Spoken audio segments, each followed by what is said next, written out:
has led on this, issued 4 executive orders directing transformation of defense acquisition, spurring innovation of the defense industrial base in particular, and the entire federal procurement process and foreign military sales in general.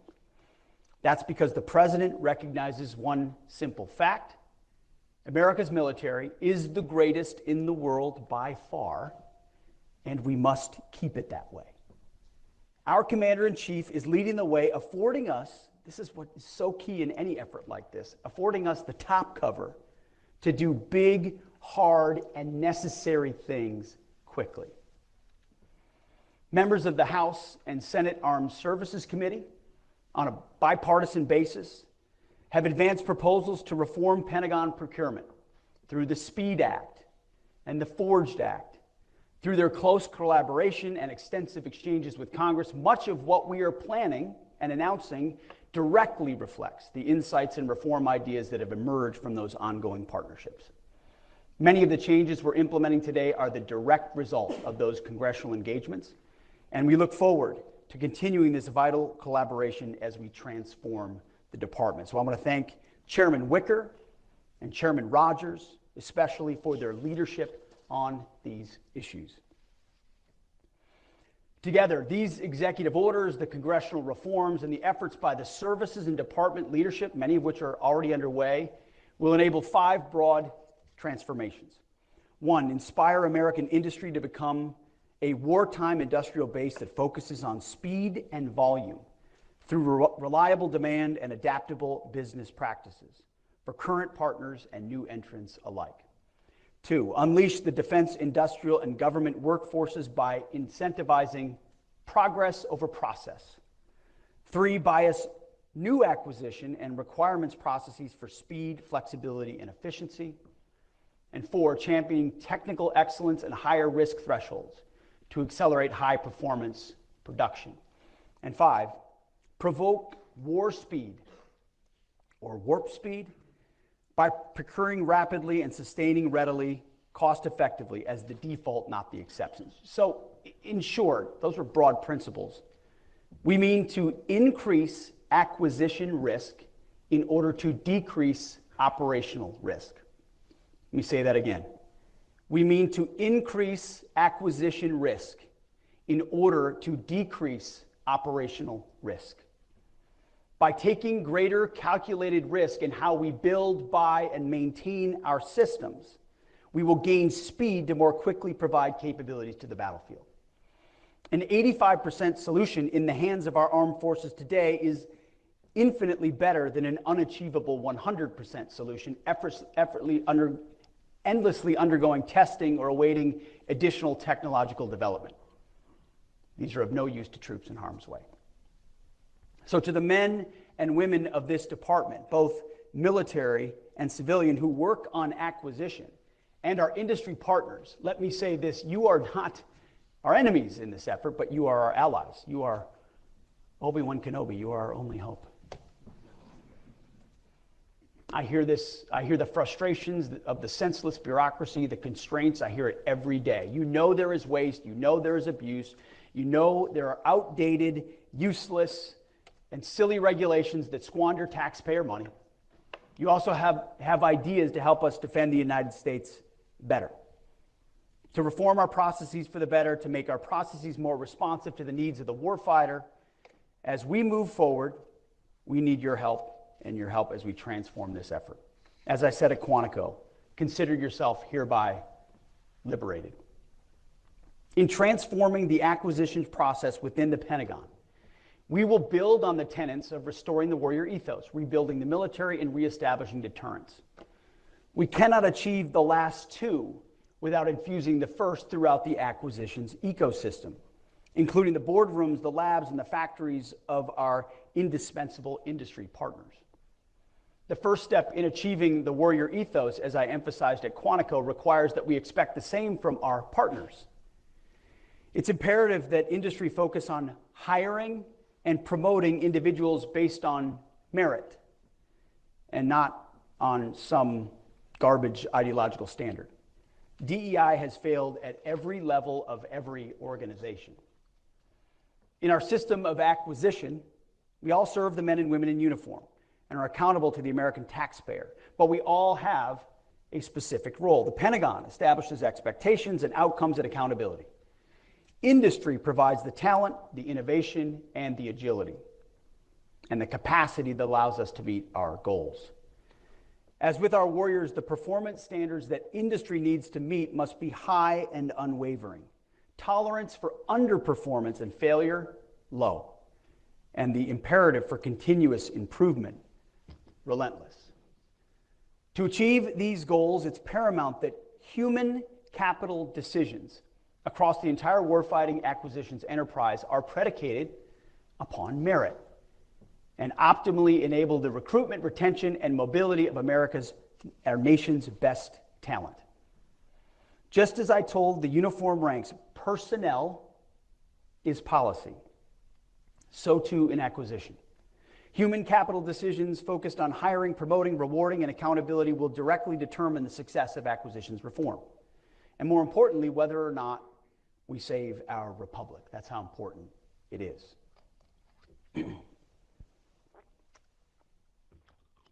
The time for half measures, it's been over for decades, as Secretary Rumsfeld's speech reminds us. We're taking bold and swift action to transform requirements development, overhaul our acquisitions process, and enhance foreign military sales. But we're not just doing this in silos.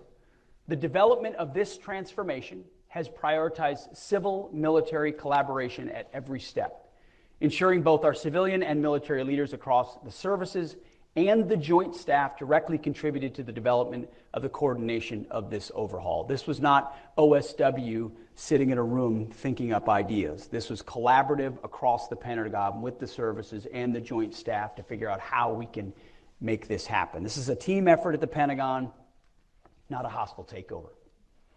Here are the 5 overarching transformative pillars that form the foundation on the procurement process. First, we will stabilize demand signals. We will award companies bigger, longer contracts for proven systems. So those companies will be confident in investing more to grow the industrial base that supplies our weapon systems more and faster. Second, we will prioritize the purchase of industry-driven solutions, commercial solutions first, that meet our needs faster, even if that means bids do not meet every requirement. It means that we will be open to buying the 85% solution and iterate together over time to achieve the 100% solution. It also means there will be no non-compliant bids. Third, we will empower our program leaders with the control, expertise, and authority to direct program outcomes, to move money, and quickly adjust the priority of required system performance to deliver on time and under budget. Fourth, we will inject urgency and excellence into the DIB. The Department of War will only do business with industry partners that share our priority of speed and volume above all else, who are willing to surge American manufacturing at the speed of ingenuity to deliver rapidly and reliably for our warfighters.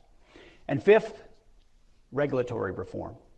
We will remove excessive and burdensome FAR and DFARS rules, reporting requirements, accounting standards, excessive testing oversight, excessively long studies and analysis. Anything that unnecessarily slows down government contracts will be eliminated.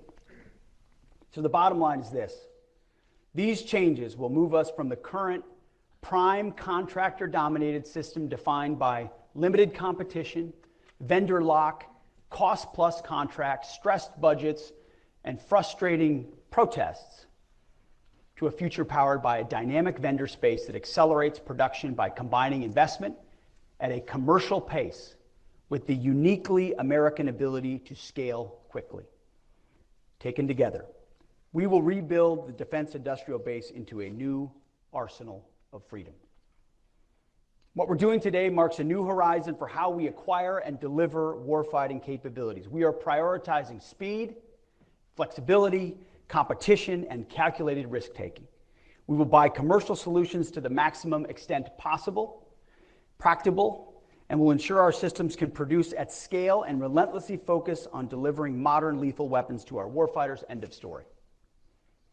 To fix this entire process, we need to fix the heart of it all, which is requirements.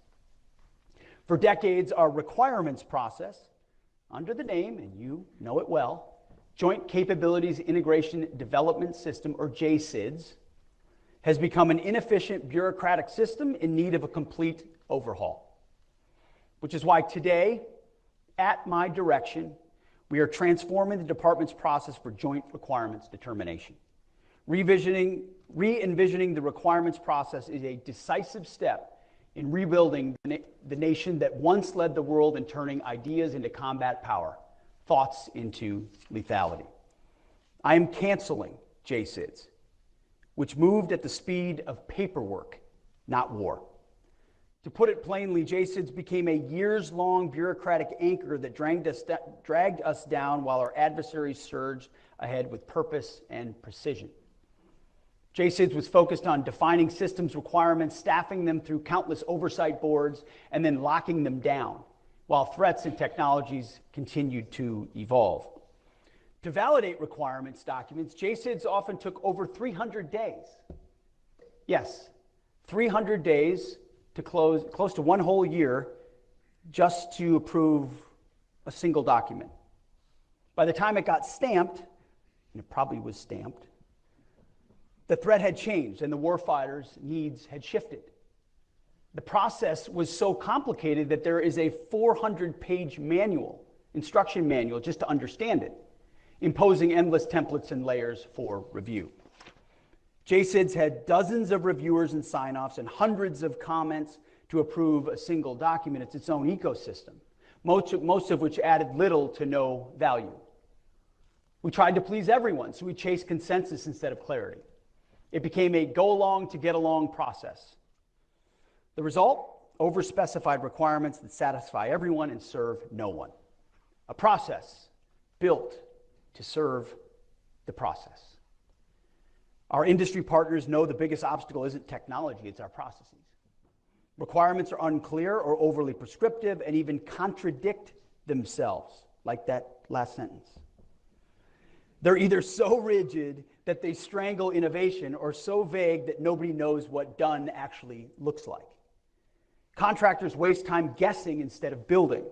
The result, cost overruns, frustration on both sides, and delayed delivery to the warfighter. What industry is asking for is simple.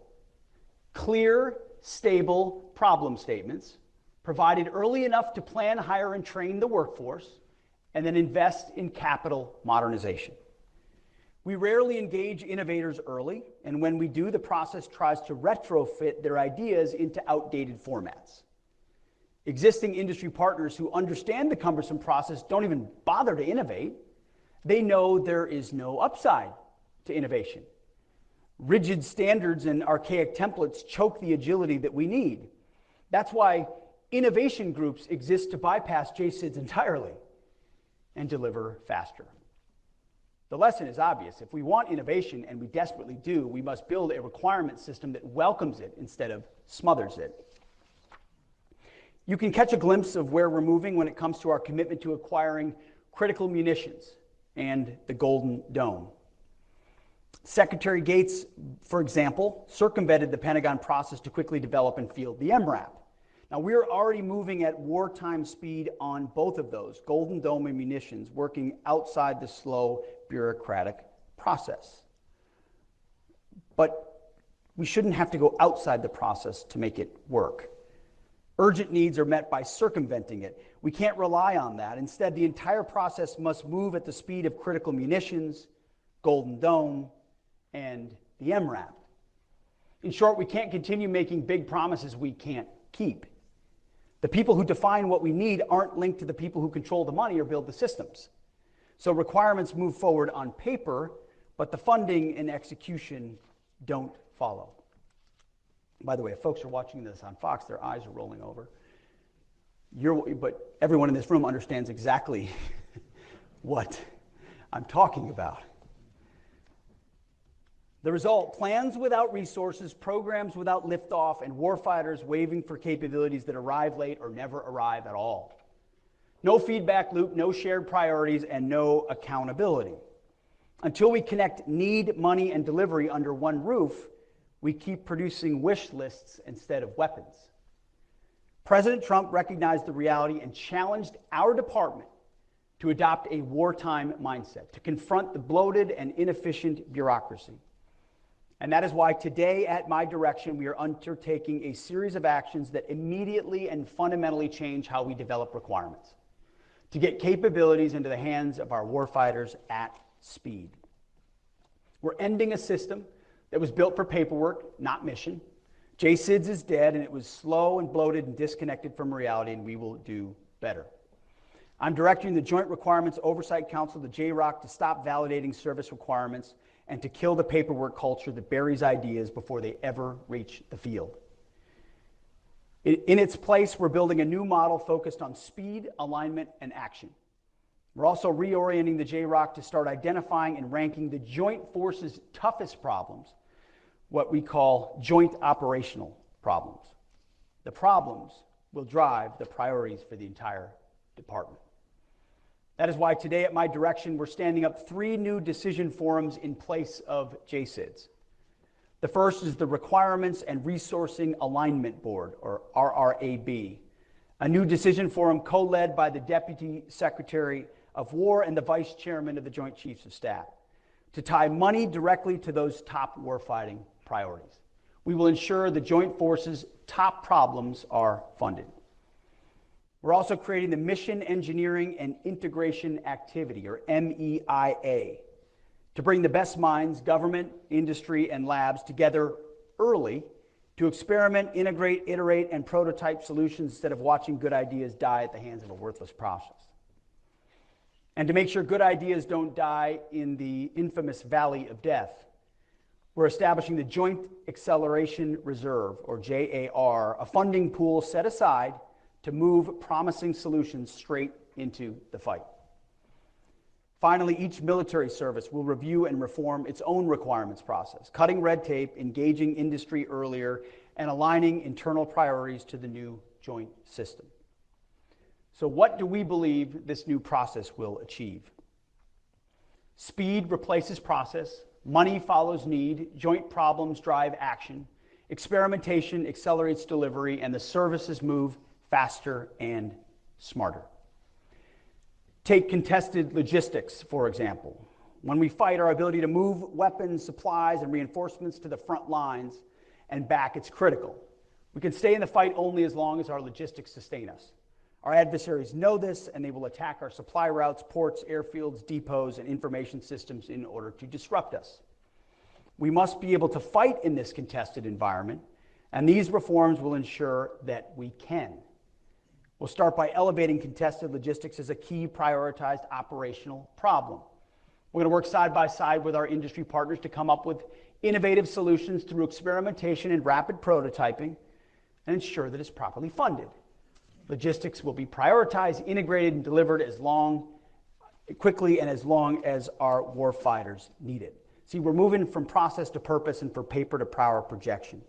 And this is not a minor requirements reform, it is a transformation. A change that allows us to outpace our adversaries and restore deterrence. Field capabilities quickly and welcome new entrants. A chance to achieve President Trump's vision of peace through strength. Every leader, every program, and every dollar will face one simple test. Are we delivering real capability to the warfighter faster than we were before? If the answer is no, we will adapt.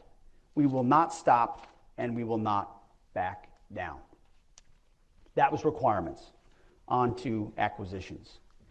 Hand in hand with requirements is acquisitions transformation, which is why today, at my direction, the Department of War will immediately begin implementing a comprehensive overhaul of our acquisition system. President Trump did not send us here to nibble at the edges. He sent us here to fix it. And that's exactly what we plan to do. As mentioned earlier, President Trump's executive orders direct the department to modernize acquisition for speed, flexibility, and efficiency, to revitalize the defense industrial base and leverage America's commercial innovation, to incentivize our acquisitions workforce, encourage risk-taking, and cut red tape, promoting efficiency and enhancing competition. That is why today, at my direction, the defense acquisition system, as you know it, is dead. It's now the warfighting acquisitions system. And this isn't just a name change, it's a fundamental shift in how we view and practice acquisition. General Omar Bradley once noted that amateurs talk about tactics, but professionals study logistics, and of course he's right. Wars are won and lost not only by warriors on the battlefield, but by acquisition and industry professionals who shape the fight years before it ever takes place. That's all of us and all of you. Acquisition is a warfighting function, and it must enable and encourage continuous adaptation and improvement of our warfighting capability. We need acquisition and industry to be as strong and fast as our warfighters. The warfighting acquisition system will dramatically shorten timelines, improve and expand the defense industrial base, boost competition, and empower acquisition officials to take risks and make trade-offs. We're leaving the old, failed process behind, and will instead embrace a new, agile, and results-oriented approach. What used to take, sometimes when you add it up with requirements, 3 to 8 years, we believe can happen within a year. That old approach had 3 systemic challenges. First, fragmented accountability where no single leader could make trade-offs between speed, performance, and cost. No one's in charge. Second, broken incentives that reward compliance with rules and regulations, ignoring schedule delays and cost overruns, resulting in our warfighters operating with old, unreliable legacy systems. And third, a chaotic requirements, budgeting, and contracting environment that disincentivized industry investment, leading to constrained capacity that cannot surge or adapt quickly without government intervention and, of course, more and more funding. The core principle of the acquisitions transformation we are unveiling today is simple. Place accountable decision makers as close as possible to the program execution, eliminate the layers of bureaucracy that hinder them, and then empower them with the authorities and flexibility to drive timely delivery. Eliminating the layers of bureaucracy means every program, every process, every board, and every review must justify its existence by demonstrating value in a timely manner of capabilities to the warfighter. Those that are of low or no value will be eliminated so we can continue to accelerate our speed of delivery to the warriors. Here's what you can expect. Today, at my direction, we are transforming and reorganizing the existing program executive offices, or PEOs, into portfolio acquisition executives, or PAEs. The acquisition chain of authority will run directly from the program manager to the PAE. Each PAE will be the single accountable official for portfolio outcomes and have the authority to act without running through months or even years of approval chains, and they'll be held accountable to deliver results. Now, these PAEs will be empowered with the authorities to make decisions on cost, schedule, and performance trade-offs that prioritize time to field and mission outcomes. That means less time identifying what our warfighters need, releasing solicitations to industry, and finalizing contracts to get production running at scale. Our warfighters, as you know, can't wait decades for the tools they need to deter and fight our wars and to win them. The current pace of technological innovation is unprecedented. The services deal with it every day. By the time we field new capabilities, they need to be upgraded and then upgraded repeatedly to maintain edge over our adversaries. And it's not just software that needs regular updating, but the critical components as well. But the time to make those updates in production, let alone putting them in contract, is delaying schedules by years. Everyone in here knows it. Years. And we're done with that status quo. Which is why today, at my direction, the Department of War will issue guidance within the next 180 days for portfolio acquisition executives to implement several game-changing practices. We will establish adaptable test approaches that enable rapid certification, evaluate multi-track acquisition strategies to allow third-party surge manufacturing capacity, maintain a standard to carry at least 2 qualified sources through initial production, And lastly, we will establish module-level competition through modular open systems approach. The Department's Office of Department's Office of Research and Engineering, led by Undersecretary of War Emil Michael, along with Mike Duffy, will issue these revised guidelines, A&S and R&E. No more standing by and talking about the benefits of modular capabilities. We're making this a reality. Portfolio acquisition executives will now have the authority to enact the modular open system approach, a technique that commercial industry has been practicing and using for years. Imagine being able to swap parts or software of a critical munition without needing to, completely redesign the missile. It's common sense, but we're not doing it. Updating our lethal capabilities in real time should be the norm, not waiting years to redesign, produce, and field a platform just to have it just in time for it to undergo another round of updates. Around-the-clock software updates should be a given, just like on your smartphone, to improve performance and critically protect our infrastructure against rapidly evolving cyber threats. It's all about empowering innovation and not stifling it.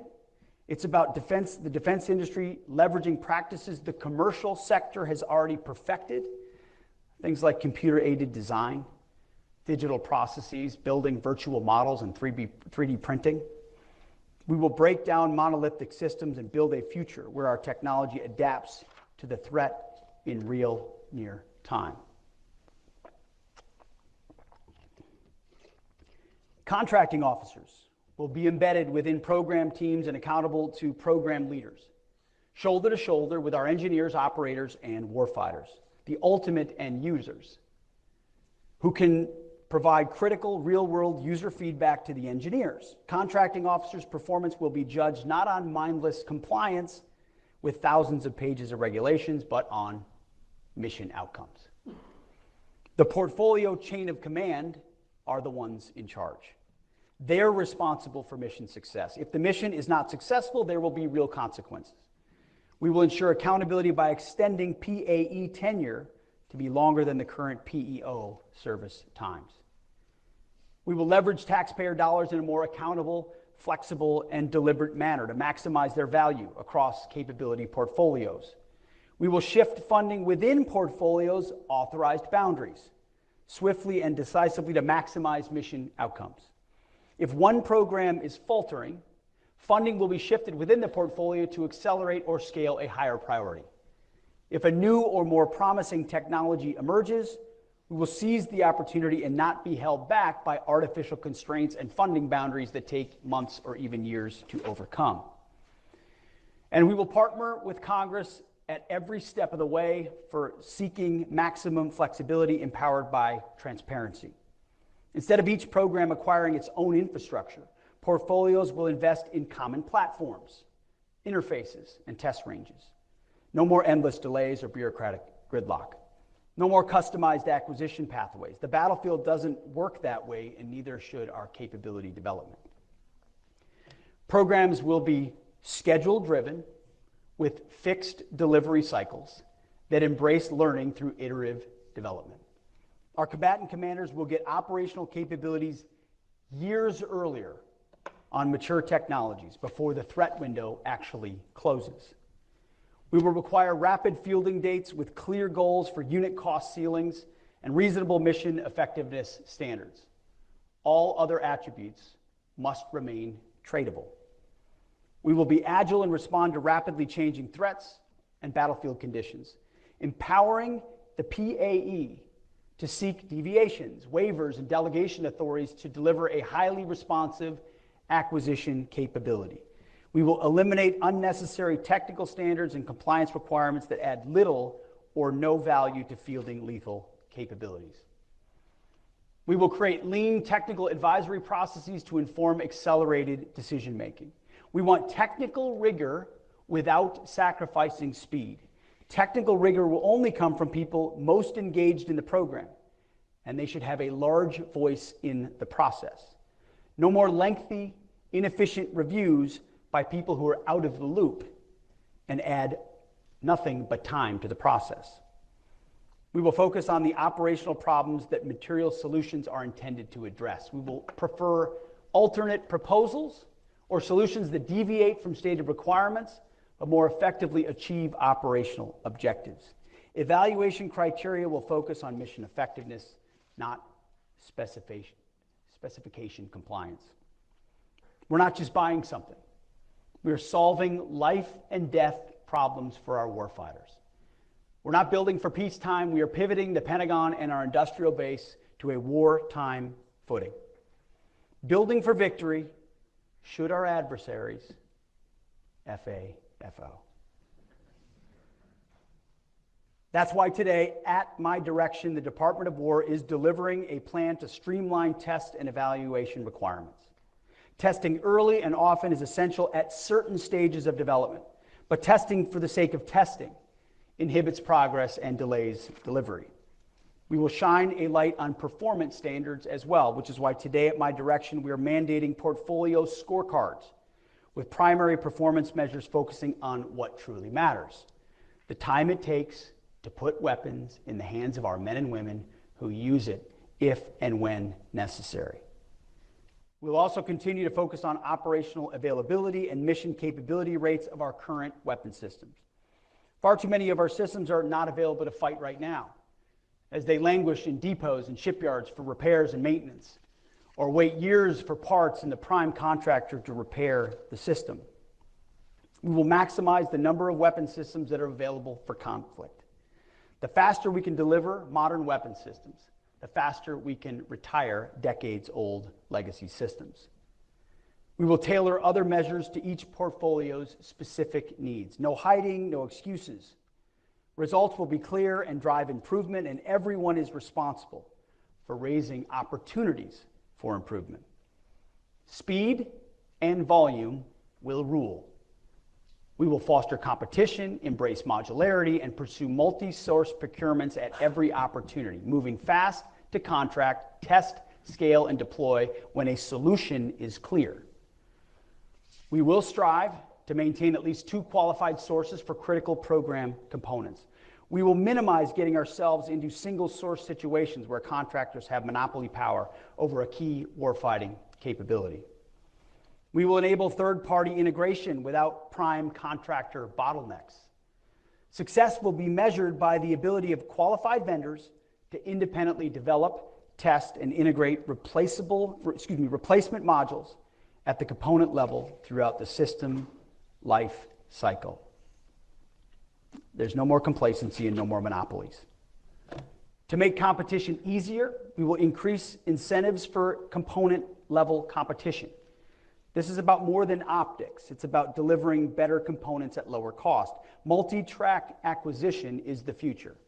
Now, I'm not talking about 2 sources that were bought out by the same prime to give the illusion of choice. I'm talking about meaningful choice, where quality and speed matter and where prices go down. Moreover, today, at my direction, commercial products and offerings will be the default policy. We will enhance the presumption of commerciality. Within 90 days, we will issue guidance that demands a commercial-first and alternative proposals policy to enhance flexibility. We will harness more of America's innovative companies to focus their talent and their technologies on our toughest national security problems. We're leaving too much on the cutting room floor. We want them to deliver novel solutions to our warfighters so that we have an overwhelming advantage in future wars. Our goal, as you know, is to never enter a fair fight. The bottom line is we're buying solutions, not specifications. We will evaluate results, not paperwork. If a better solution exists outside the traditional channels, we will find it and we will acquire it. And that is why, as part of this transformation today, at my direction, we are establishing the Wartime Production Unit, or WPU, at the Department of War.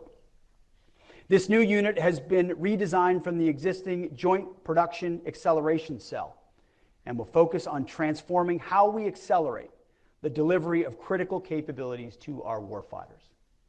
We will accomplish this by leveraging a dedicated deal team, empowered to forging groundbreaking business deals that revolutionize production capacity and completely overhaul contract execution. The deal team will reinforce our contracting workforce, enabling them to work with newly empowered PAEs to negotiate with vendors based on a broader perspective of the vendor's total book of business within the department, rather than through the lens of a single program, creating leverage and incentives not previously applied. This deal team will craft financial incentives that drive contractor performance, demanding on-time delivery of the weapons our warfighters desperately need. It's about faster negotiations, better results, and a commitment to complete transparency and cooperation between the government and our industry partners. The Wartime Production Unit will manage and execute direct support for our top acquisition production priorities.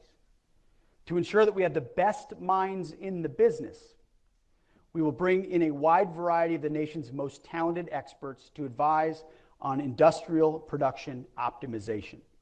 We have already been doing this, we are doing it, and it's been led by the Deputy Secretary of War, and the results thus far have been fantastic. We plan to scale it and scale it quickly. Many talented operators are already on board at the Pentagon. Former industry executives who are serving our country to drive success. We call them Business Operators for National Defense, or BOND. I encourage those listening who are interested to reach out if you have the skills to contribute to the defense industrial renewal we are embarking on. This may seem like an obvious change, but it's new for our department to empower world-class operators to help drive necessary change from the Pentagon to industry. This initiative is not a pilot program. It's a fundamental shift in how we arm our warfighters. We are committed to dominating the modern battlefield, and that domination starts with a wartime industrial base focused on execution and operational success. As you know, everyone in this room knows, building the arsenal of freedom will not happen overnight, and it will require considerable investment and resolve to expand the department's buying power. As you're all familiar, the cycle of annual budgets limits the department from providing long-term demand signals to industry. However, there's a world of opportunity with alternative investment strategies to expand our industrial base. And that is why today, at my direction, the Department of War will publish new guidance to ensure that there are clear incentives for contractors to deliver on time, increase production capacity, and have the demand signal needed to attract private investment. We will encourage and accelerate creative strategies in investment, contracting, and procurement to scale production, expanding the DIB with new entrants and incentivizing companies to spend more of their own capital to revitalize our DIB and supply our warriors. We will drive strategies that create stable, clear, and consistent demand signals for industry to invest and scale production of lethal capabilities. This includes partnering with Congress to secure legislative authorities and appropriations flexibility needed to make the department a more predictable partner for industry, enhanced multi-year procurement authorities, guaranteed purchase orders, and stable funding mechanisms that will be the foundation for unleashing unprecedented private sector investment in defense production capacity. This will build on the great work already done to improve the PPB&E process and how CAPE and Comptroller interact with Congress. We commit to doing our part, but industry also needs to be willing to invest their own dollars to meet the long-term demand signals provided to them. Industry must use capital expenditures to upgrade facilities, upskill their workforce, and expand capacity. If they don't, we are prepared to fully employ and leverage the many authorities provided to the President, which ensure that the department can secure from industry anything and everything that is required to fight and win our nation's wars. Our national security comes first. You, our friends among industry, must realize that we appreciate your need to make a good margin and a profit as capitalists. But you must invest in yourselves rather than saddling taxpayers with every cost. For those who come along with us, this will be a great growth opportunity and you will benefit. to industry not willing to assume risk in order to work with the military, we may have to wish you well in your future endeavors, which would probably be outside the Pentagon. We're going to make defense contracting competitive again, and those who are too comfortable with the status quo to compete are not going to be welcome. To the majority of American industry who enjoy steady demand signals, to the major manufacturers who have built our country and our incredible, exquisite systems, to those of you who are not in this room today because you don't currently do business with the Pentagon, the Department of War wants any and all of you to be a part of our industrial base. We want all comers who are prepared to go at wartime speed. We're committed to being better customers, and this acquisition transformation demonstrates our commitment. The Deputy Secretary of War has already reached out to many of you to gauge your interest. I've talked to a lot of folks. We've never had a deputy like this man who has the business background and experience that he has, and we're leveraging the hell out of it. On behalf of the department and our country, I encourage you to answer his call when it comes. None of this transformative effort would be possible without a massive culture change amongst our acquisitions workforce. The Defense Acquisition University is obsolete. It must become an incubator of acquisition excellence and urgency. That is why today, at my direction, we're immediately transforming it into a competency-based educational institution named the Warfighting Acquisition University. It will be the launching pad of our acquisition workforce, imbued with a transformative and warrior mindset.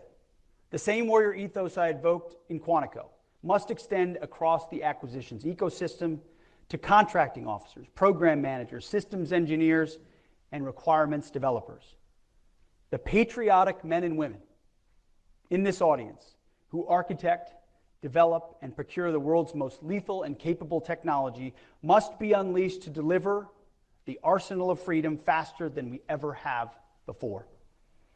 The Warfighting Acquisition University will prioritize cohort-based programs combining experimental and project-based learning on real portfolio challenges, industry government exchanges, and case method instruction that develops critical thinking and rapid decision-making. No more sitting in classrooms, learning about failed processes of the past. Our acquisition system is only as good as our workforce. Trust me, I understand the challenges of the workforce. Portfolios and programs can't succeed when leaders rotate out every 2 years. Greater stability ensures deeper insights into technology, relationships with companies, personnel development, and accountability to deliver outcomes. And that is why today, at my direction, the department is developing policies to create blended career paths of key portfolio and program officials, extending their tenure by requiring 4-year minimum terms with 2-year extensions, and tying their incentives to competition, capability delivery time, and mission outcomes. This will ensure accountability for strategies and decisions with continuous improvement throughout execution phases. Again, we're not just making tweaks. We are fundamentally changing the way we do business. These are not just words.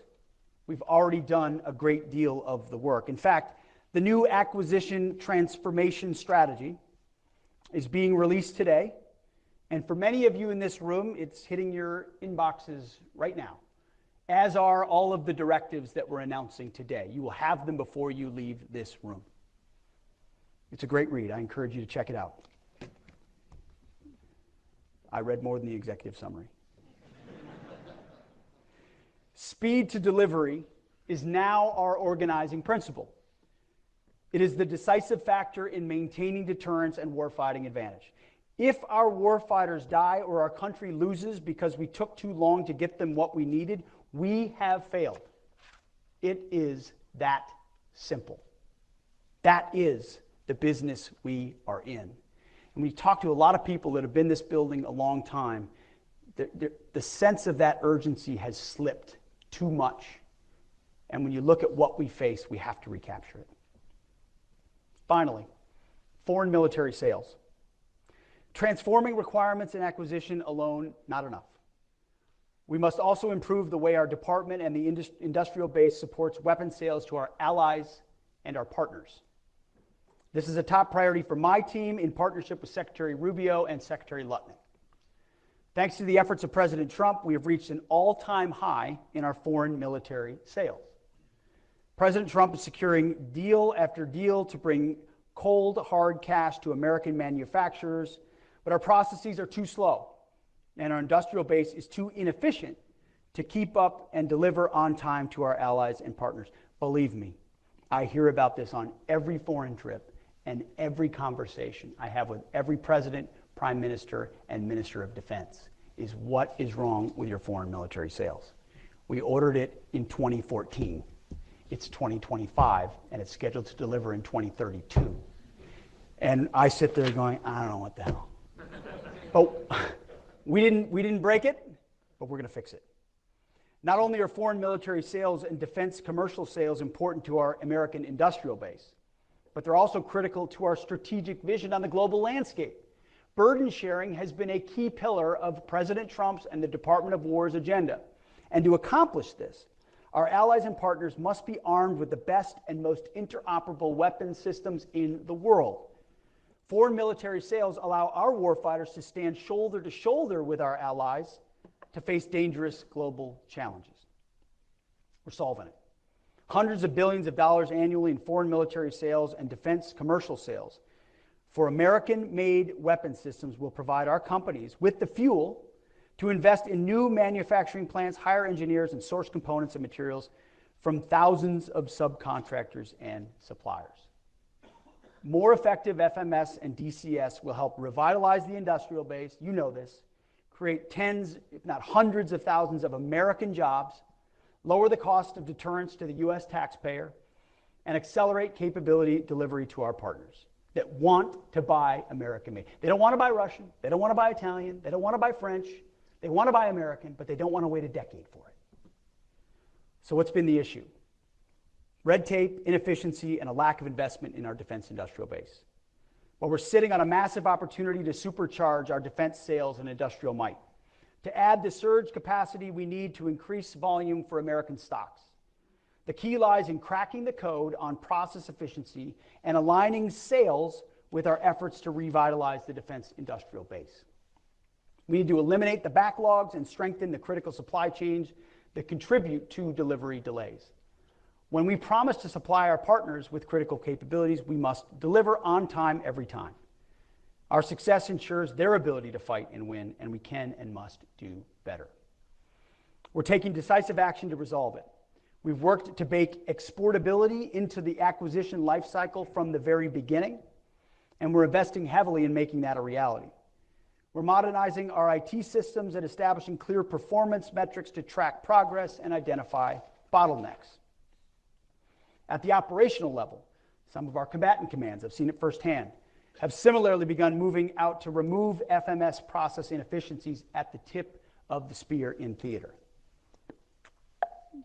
But the next step is a crucial one, and that's why today, at my direction, I'm directing the realignment of operational control of Defense Security Cooperation Agency, DSCA, and the Defense Technology Security Administration, DTSA. We're moving it from under the Secretary of War for Policy to the Undersecretary of War for Acquisition and Sustainment. So from policy to A&S. Now you might ask yourself, how does an internal Department of War shift in reporting structures make any difference? It makes a huge difference. In delivering defense articles and services to our allies and partners, it's a complex process, and success demands a unified approach across the entire acquisition lifecycle. From the first dollars invested in research and development, all the way through maintenance and delivery of spare parts. When a foreign partner or ally needs to acquire a new capability from the United States, we need to ensure that the department's own processes are efficient, effective, and primed to rapidly review those capabilities for transfer or place them on contract and then delivered as quickly as possible without impeding deliveries to the U.S. warfighter. By planning against a total aggregated picture of global demand against our industrial might, we can achieve breakthrough results, rapidly equipping our allies, bolstering global stability, and projecting American strength. That's exactly what this realignment gets after. By aligning DSCA and DTSA under A&S, We provide leadership focus and establish clear lines of accountability. We're better integrating FMS with our warfighter acquisition system and our defense industrial base activities. What you get is stronger cohesion of our acquisition, security cooperation, and technology security enterprise. U.S. operational and industrial readiness are maximized, and interoperability with allies is increased. And if it's done well, continued year-over-year growth in sales of American-made systems will skyrocket. You should all love that. Starting today, we will now manage our defense sales enterprise with a single integrated vision from initial planning to contract execution to delivery. I mean, it was staggering when we tried to get our arms around just one particular system and who we were giving it to, how many we were giving it to them, and when we were giving it to them. It was a multi-week exercise just to understand that system. It was not a complex system. That system, who it was going to, how long it would take, how it traded off of ours, we had no idea. So half of this is just totally understanding that process top to bottom. At the end of the day, unifying defense sales under a single roof in the Defense Department of War ensures that we aren't making promises that we can't keep, and that our allies receive the capabilities they need when they need them. But this is just the beginning of transforming our approach to defense sales. There's much more to come in the months ahead, because this is about more than selling weapons. It's about building partnerships, strengthening our industrial base, and ensuring that American-made military equipment remains the gold standard for defense around the world. We believe that what we've announced today is a total transformation of how we do business at the War Department. Not simple reform, but a fundamental shift in how the War Department operates. This transformation is, as I stated earlier, a war of bureaucratic attrition, and it is one that we intend to win. This is not a speech. This is not a fire and forget. This is the beginning of an unrelenting onslaught to change the way we do business and to change the way the bureaucracy responds. We will not relent, and we probably won't sleep, because we believe it's that important for our warfighters in the field. We're moving away from a culture of bureaucracy and risk aversion and embracing a culture of agility, innovation, and results. We will revitalize our defense industrial base by changing how we do business with our current defense contractors, fostering competition, and embracing commercial solutions. By the way, some of our services have already done great work in these spaces. So this is not to say there hasn't been a running start with some of our services on this, and I want to acknowledge that. This is building on top of that, frankly, taking some of those lessons learned and accelerating them into what we're doing department-wide. We will reform our requirements process to ensure that our warfighters get the capabilities they need when they need them, and they're not bogged down by bureaucratic delays. We'll modernize our acquisitions process to shorten timelines, send consistent demand signals, and empower our acquisitions officials to make swift, informed decisions. Not handcuffed by the process, accountability to make decisions. Slashing the barriers to entry for companies in the defense industrial base to encourage rapid innovation, competition, and expansion. And we're slashing the barriers to innovation for companies already in the DIB to empower them to grow within the Pentagon. We're making it easier to do business, not just for defense contractors, but for commercial companies. We're leveraging the untapped American manufacturing base to new heights. Small, mid, and large businesses alike, all welcome. And we're instilling a culture of accountability tied to results, not process. More jobs, faster delivery of lethal capabilities, and an industrial base that can surge if called upon. It's not just a pipe dream. We're driving toward that pace. We won't do incremental improvements. This is about fundamentally reshaping our approach from concept to delivery. We're injecting speed and agility into every facet, ensuring that we can outpace our adversaries and maintain our technological edge in places like AI, cyber, and space. It's not about building a military that is not only strong, but it's how to be adaptable, resilient, and ready to meet any challenge with a magazine depth that makes sure that any fight we choose or that which is thrust upon us is an unfair battle. So much of this is about magazine depth. Not just about what we can make, it's how much of it can we make and how quickly can we deliver it. We're not just building a stronger military today, we are laying the foundation for continued dominance in the decades to come. We intend to build a dynamic and responsive system that can adapt to emerging threats and leverage new technologies. We're ensuring that future generations of warfighters have the tools and the capabilities to defend our nation. The War Department will be ready when the time comes. We will have and we will be the arsenal for freedom. The world is watching. Our adversaries are watching. Our allies are watching. We must show them that America is back stronger and more determined than ever to defend our interests and uphold freedom. Our warfighters are depending on us, and we cannot fail. Let there be no question. The 2.1 million Americans who wear our nation's cloth, active, guard, and reserve, and the hundreds of thousands who support them in suits, in coveralls, in welding helmets, they comprise the finest military in the history of the world, no doubt. They stand ready to face down any threat, anytime, anywhere. President Trump says it all the time, and he's completely right. We have the best, strongest, most lethal military in the world. Our job is to liberate them from any antiquated systems and incentives of the past, delivering them the military of the future at speed. We know the threat. I know the threat. You know the threat. We know the environment. This is our moment. May we leave here with a renewed sense of purpose and a shared commitment to action, because you're definitely leaving with a full inbox. If we must, we will go to war with the military and equipment we have, and we will win. We have the best and the strongest. But today, let's build on the vision of what Secretary Rumsfeld aspired to in his September 10th, 2001 speech. Building the military we want and the military we need.